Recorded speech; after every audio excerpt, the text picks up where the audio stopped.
Nobody can stop this flow. Hallelujah. Hallelujah. అక్క praise హల్లెలూయా హల్లెలూయా. ఏదైనా వనంలో ఉన్నప్పుడు ఆజ్ఞను అతిక్రమించి మనం పాపంలో పడ్డాం, మరణం సంపాదించుకున్నాం, ఇవన్నీ కూడా అవును. కానీ వాటితో పాటు మనం కోల్పోయినవన్నీ కూడా ఏంటి అన్న సంగతిని మనం గడిచిన వారంలో చూసుకున్నాం. మనం ఏమేమి కోల్పోయాం అంటే కేవలం జీవంలో మాత్రమే కాదు, కానీ ఆ నిత్య జీవంలో ఉన్న దేవుడు దాచిపెట్టిన అనేక ఈవులను మనం కోల్పోయాం. మంచి చెట్ల వృక్షంను తినద్దని ఆజ్ఞ ఎంతవరకు ఉన్నది? ఇంకా తినమని ఆజ్ఞ రాకముందే, అంటే తినద్దు అని చెప్పిన ఆ ఆజ్ఞ ఇంకా ఉంటుండగానే ఆజ్ఞను అతిక్రమిస్తున్న సమయం, దాని పక్కనే ఉన్న లేదా అక్కడే ఉన్న జీవవృక్ష ఫలం కూడా తినడానికి అవకాశం లేకుండా దాని మార్గమునకు, అర్థం ఆ జీవమునకు లేదా ఆ జీవ మార్గమునకు దేవుడు ఖడ్గ జ్వాలలను నిలవబెట్టినట్టుగా చూస్తున్నాం. అందరూ ఈ మాట పలుకుదాం, ఖడ్గజ్వాల. ఖడ్గజ్వాల దేనికండి ఖడ్గజ్వాల దేనికి నిలబెట్టారు? This call is now being recorded. Call recording has now ended. స్తోత్రం. దేనికి నిలవబెట్టారు? జీవవృక్షములకు పోవు మార్గములకు. ఎందుకు నిలవబెట్టాల్సిన అవసరం ఉంది? ఆ జీవవృక్ష ఫలంలో తినేస్తారని. ఆ జీవవృక్ష ఫలంను తింటారండి. మరి దేవునికి నిజంగా అది ఇవ్వడం ఇష్టం లేదా?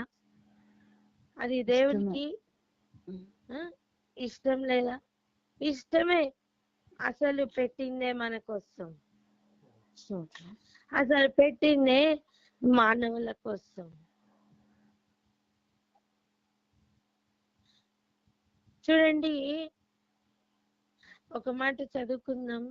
ఆదికాండం 3వ అధ్యాయం 22, 23, 24.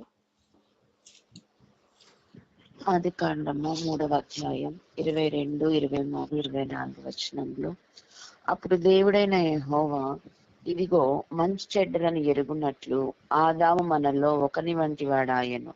కాబట్టి అతడు ఒకవేళ తన చెయ్యి చాచి జీవవృక్ష ఫలమును కూడా తీసుకొని తిని నిరంతరము జీవించునేమో అని దేవుడైన యెహోవా అతడు ఏ నేల నుండి తీయబడెనో దాని సేద్యపరచుటకు ఏదెను తోటల నుండి అతన్ని పంపివేసెను.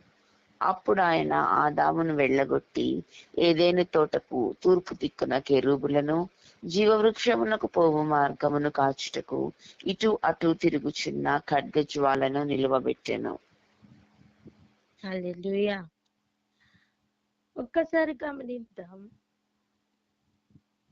మంచి చెడ్డల తెలివినిచ్చు వృక్ష ఫలములు తిని మరలా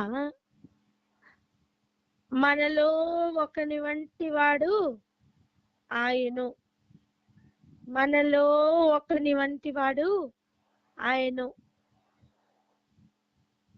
అపవాది అవ్వమ్మతో చెప్పిన విషయం ఏంటండి? నువ్వు తినమన ఏమవుతావు?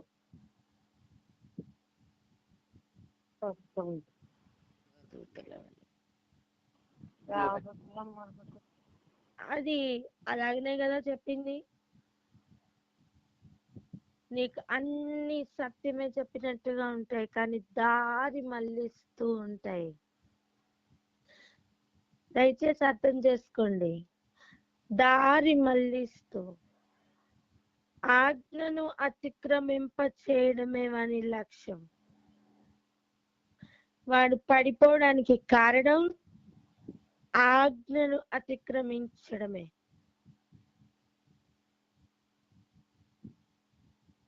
ఆజ్ఞను అతిక్రమించడమే పాపం అయితే ఆ పాపంలో పడిపోవడానికి వాడేం తొయ్యట్లా. వాడు ఆలోచన మండలంను ఆపరేట్ చేస్తున్నాడు. వాడు ఆలోచన మండలంను ఎలా ఆపరేట్ చేస్తున్నాడు? పలుకుతున్న మాటను బట్టి. పలుకుతున్న మాటను బట్టి. ఒక మాట చెప్పనా, ఏదైనా వనంలో ఉండి ఏదైనా వనంలోనే ఉండి వాడి మాట వినడం సాధ్యమైతే భూమి మీద ఉండి దేవుని మాట వినడం సాధ్యమవదా?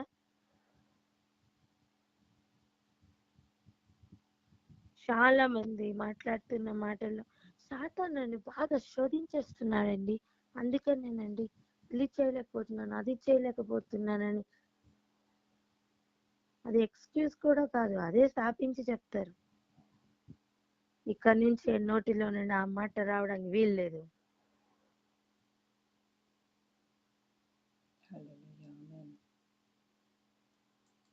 ఇక మీద నుంచి ఆ మాట రావడానికి వీల్లేదని చెప్పండి. ఇక మీదట నుంచి ఆ మాట రావటానికి వీల్లేదు.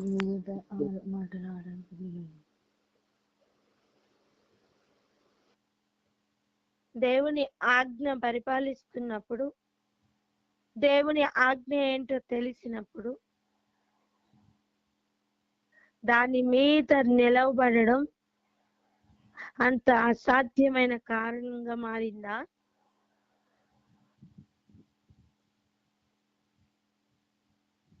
మన ప్రయారిటీ లిస్ట్ మారును గాక. ఆమేన్. ఆమేన్. చెవులకు మాట వింటున్నప్పుడే వివేచన శక్తి చెవులలో ప్రారంభమవును గాక.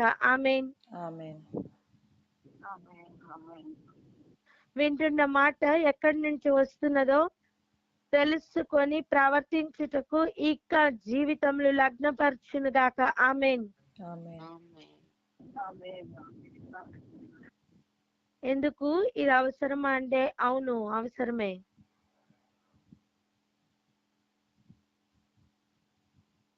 ఆ రోజు దేవుడు ఆదామును ఏదెంలో నుండి వెళ్ళగొట్టి అదే తూర్పు దిక్కున కెరూబులను, ఆ తోటకు తూర్పు దిక్కున ఎవరిని నిలబెట్టారట? కెరూబులను నిలబెట్టారట. చెప్పండి, ఆ తోటకు తూర్పు దిక్కున కెరూబులు ఉన్నాయని. ఆ తోటకు తూర్పు దిక్కున కెరూబులను నిలబెట్టాడు. అంటే దాని తూర్పు దిక్కు నుండి ఎంట్రన్స్ ఉన్నట్టే కదా. స్తోత్రం. ఇక అక్కడ కెరూబులు నిలవబడినట్టే కదా. అంతేనా? అంతటితో ఆగలేదు. జీవ వృక్షమునకు పోవు మార్గం ఒకటి ఉంది. దానిని కాల్చడానికి ఖడ్గ జ్వాలలను నిలవబెట్టారు.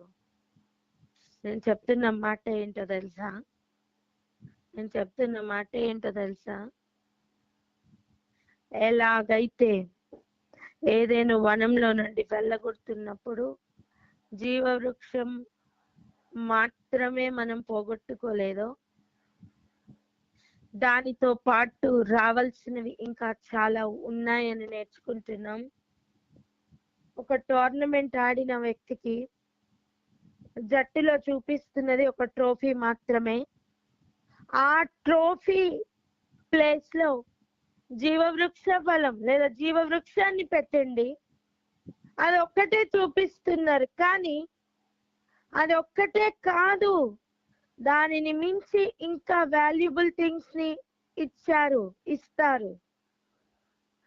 గమనించండి, ట్రోఫీ ఎంత వాల్యుబుల్ ఉంటుందో దానికంటే ఎక్కువ స్థాయిలోనే ఇంకా మిగిలిన గిఫ్ట్స్ కూడా దాచి పెట్టి ఉంచుతారు, అది గెలిచిన జట్టు సొంతం చేసుకోవడానికే.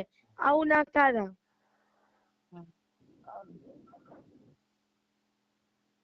భూమి మీద జయించిన వానికే అంత విలువ ఉంటాయి. భూమి మీద జయించిన వానికే అన్ని గిఫ్ట్స్, అన్ని ప్రైజెస్ దాచిపెట్టి ఉంచితే మరి దివారాత్రములు కూడా జయించుచున్న వానిని దేవుడు విడిచిపెడతారా? లేదు అని చెప్పండి.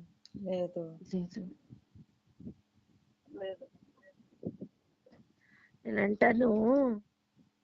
నేనంటాను ఈ జీవవృక్ష ఫలమునకు లేదా జీవవృక్షమునకు పోవు మార్గమునకు ఎలాగైతే ఖడ్గ జ్వాల అడ్డముగా పెట్టబడినదో, ఇదిగో దేవుడు ఇస్తానన్న మిగిలిన ఈవిల్కి కూడా అలాగనే జ్వాలలు నిలవబెట్టబడ్డాయి. ఎంతమంది గ్రహిస్తున్నారు? ఆమేన్. అర్థమైందక్క. ఆలోచన చేయండి. ఇప్పుడు వద్దాం ప్రకటన గ్రంథానికి. ప్రకటన గ్రంథం 2వ అధ్యాయానికి వద్దాం. మొదటి సంఘముతోనే ప్రభువు మాట్లాడుతున్న మాటలు చూద్దాం. మొదటి సంఘంగా ఎఫెసీ సంఘంతోనే ప్రభువు మాట్లాడుతున్న మాటలు చూడండి.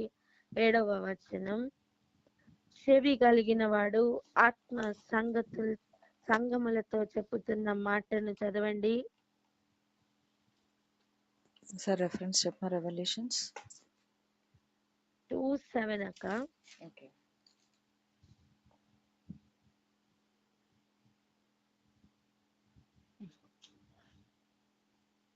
చదవండి రా. ప్రకటన 2వ అధ్యాయము 7వ వచనము. చెవి గలవాడు ఆత్మ సంగములతో చెప్పుచున్న మాట వినుగాక, జయించు వానికి దేవుని పరదేశులో ఉన్న జీవ వృక్ష ఫలములు భుజింపనిత్తును. హల్లెలూయా.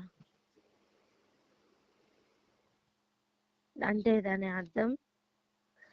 అర్థం ఆ ఖడ్గ జ్వాలలను ఓపెన్ చేసి దాని మార్గంలో పోనిచ్చి అవి ఇస్తారనే కదా అర్థం. హల్లెలూయా. దేవుడు ఇక వారికి దొరకకూడదని ఆటంకంగా లేదా అడ్డుగా పెట్టినవి ఆయనే తొలగిస్తారు. హల్లెలూయా.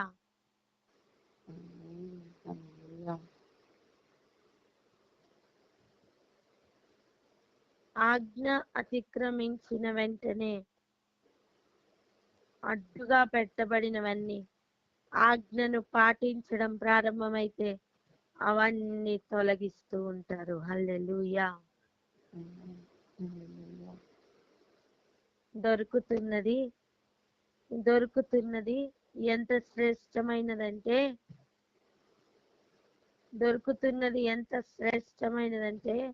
ఒకసారి ఆలోచించండి. ఎంత శ్రేష్టమైనది కాకపోతే ఖడ్గ జ్వాలలను నిలవబెట్టి ఉంటారు. ఎంత శ్రేష్టమైన మార్గం కాకపోతే తూర్పు దిక్కున కెరూబులనే నిల్చోబెడతారు.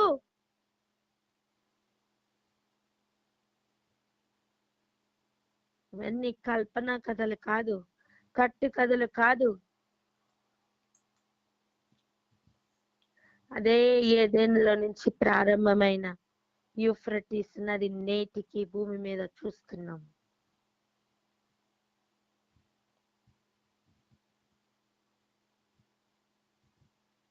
నాలుగు పాయలైన నదులున్నాయి కూడా ప్రస్తుతం ఇంకా భూమి మీద ప్రవహిస్తూనే ఉన్నాయి.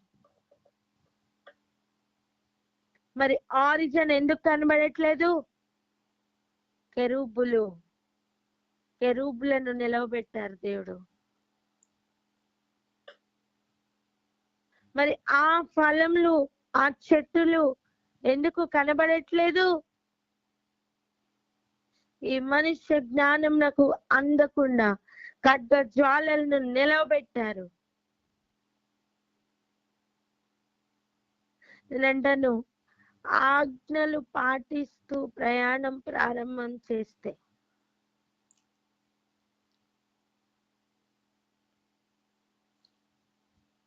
ఎలాగైతే ఆ ఆజ్ఞలు పాటించడానికి కూడా పరీక్షలు వచ్చి శోధించి పరిశోధించి ఇదిగో నువ్వు జయించావని నిర్ధారించి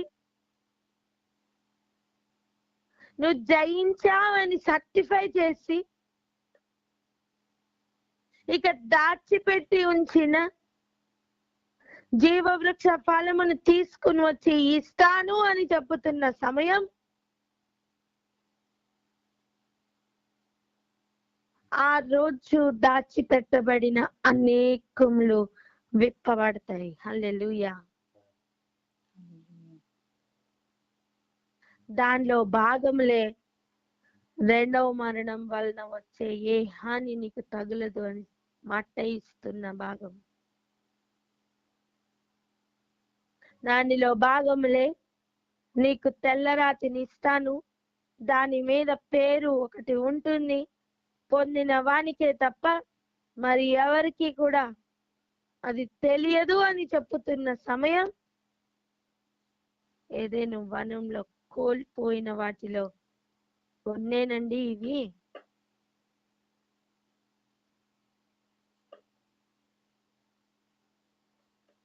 ఒకటి నమ్ముదాం, ఒక జయధ్వని భూమి మీద ఆల్రెడీ వినపడింది.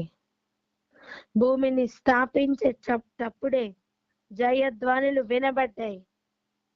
జయించు వారిని చూసిన ధ్వనులు ఆనాడే నిలువపడ్డాయి, ఆనాడే పలకబడ్డాయి, ఆనాడే నిర్ధారించబడ్డాయి. జయించు వారైతే స్తుతించకుండా ఉండలేరు.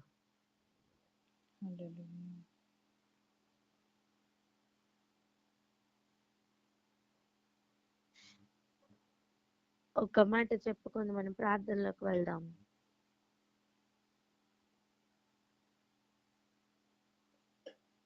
జయించుచున్న వానికి జయధ్వనులు వినపడతాయి. ఆమేన్.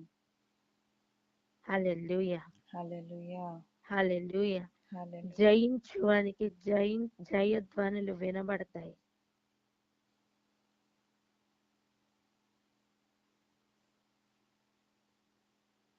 జయించు వానికి జీవ మార్గంలో ఓపెన్ అవుతాయి.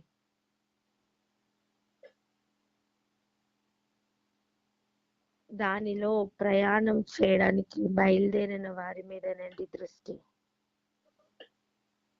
ఒక మాట చెప్పన్నా, నువ్వు మరలా ఆజ్ఞలు పాటించాలి అంటే మరలా జన్మించిన అనుభవం అందుకే కావాలి. చచ్చిన స్థితిలో ఉన్న మనకు మరలా జన్మిస్తున్న ఒక అనుభవాన్ని పరిచయం చేస్తూ, మన వల్ల సాధ్యం కాదు గనక క్రీస్తును ధరించుకొని క్రీస్తులో అది సాధ్యము గనుక. హల్లెలూయా. ఒక మాట చెప్పనా, గర్భంలో రూపించబడుతున్న బిడ్డకు కాళ్ళు ఉన్న నడవడం సాధ్యం కాదు, కానీ బయటికి వచ్చి ఈ వాతావరణంలో నడుస్తున్న ఒక వ్యక్తికి కాళ్ళు ఓపెన్ అయినట్టే కనపడుతూ నడుస్తున్న ఒక అనుభవంలో ఉంటే అదే వ్యక్తి అదృశ్యంగానే ఉన్న, కంటికి కనిపించకుండా ఉన్న క్రీస్తులో జన్మించి ఆ ఎన్వైరన్మెంట్ లోకి ప్రవేశించి ఇక చీలమండలంలో బలం పొందుకొని ఇక ఆ అడుగులు వేస్తూ నడకలు ప్రారంభిస్తూ ఆజ్ఞలతో కూడిన ఒక ప్రయాణం పరుగులు పెడుతుంటే జీవ మార్గంలో ఓపెన్ అవుతూ ఉంటాయి. హల్లెలూయా, హల్లెలూయా.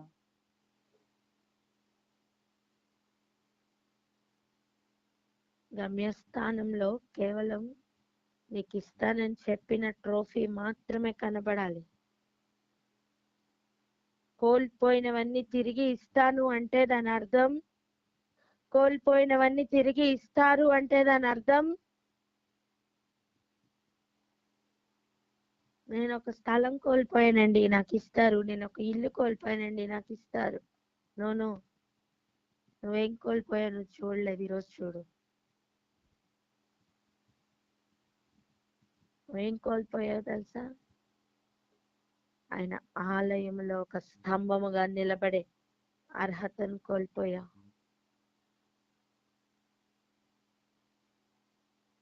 మనం ఏం కోల్పోయామో తెలుసా? స్తంభములుగా నిలవబడే అనుభవాన్ని కోల్పోయాం. చెప్పండి, స్తంభ అనుభవం అని. స్తంభ అనుభవం. స్తంభ అనుభవం. దేవుడు ఆ ట్రోఫీతో పాటు వాటన్నిటిని ఇస్తానంటున్నారు. ఆమేన్. ఆమేన్. ట్రోఫీకి ఎలాగైతే, ఆ జీవవృక్షానికి ఎలాగైతే దేవుడు ఖడ్గ జ్వాలలను అడ్డుగా పెట్టారు, వీటన్నిటికీ కూడా ఇవన్నీ కూడా దాచి పెట్టబడ్డాయి. లేకపోతే మరుగై ఉన్న మన్నా అని ఎందుకంటారు? మరుగై ఉన్న మన్నా అంటే ఏంటండి? మరుగున పెట్టబడిన మన్నా కాదా? మరుగు చేయబడిన మన్నా కాదా? హలో, దాచి పెట్టారు దేవుడు జయించు వారి కొరకు. పలకండమ్మ మాట, దాచి పెట్టారు దేవుడు. దాచిపెట్టారు దేవుడు జయించు వారి కొరకు అని. జయించు వారి కొరకు. ఇంతకాలం నేను జయించలేకపోయినా, నేను ఓడిపోయాను అనుభవాలు. ఇక మార్పు పొందుకోవాలా? అయితే చెవులలో మార్పు కలుగును గాక.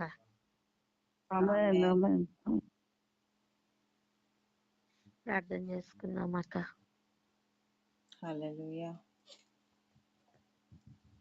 Thank you Jesus.